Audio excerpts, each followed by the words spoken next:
কাবদানা চুনো, নেহেড়ে মাছ, আপনার ওই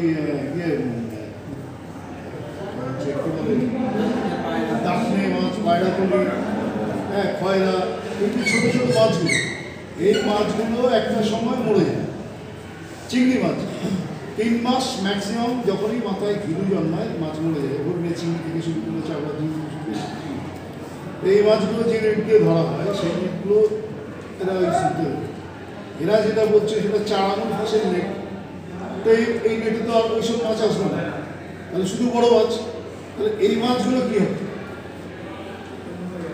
এবারে এখন বড় মাছ আর হচ্ছেই না, এবার তার দরকার কি অন্য জাল। এবার সেই জাল তাকে নিয়ে জাল করবে, আগে ওই জালের অনুমতি যেটা দেওয়া আছে সেটাই তোমাকে নিয়ে যেতে হবে, ওগুলো ওরা দিচ্ছি।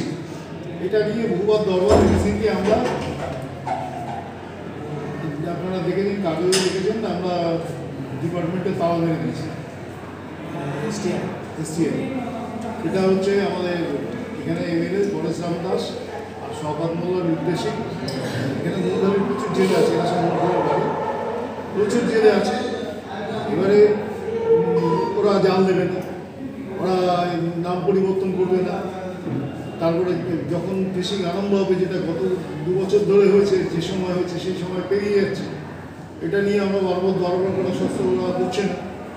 তখন বাধ্য হয়ে এমএলএ স্বর্ণাপন্ন হওয়ার পরে এমএলএ বললো যে আপনারা গিয়ে বলুন। প্রথমে আমরা 2-3 বার বললাম, এই মিটিং করবো, এই করবো, করে সময় পার করে নিচ্ছি।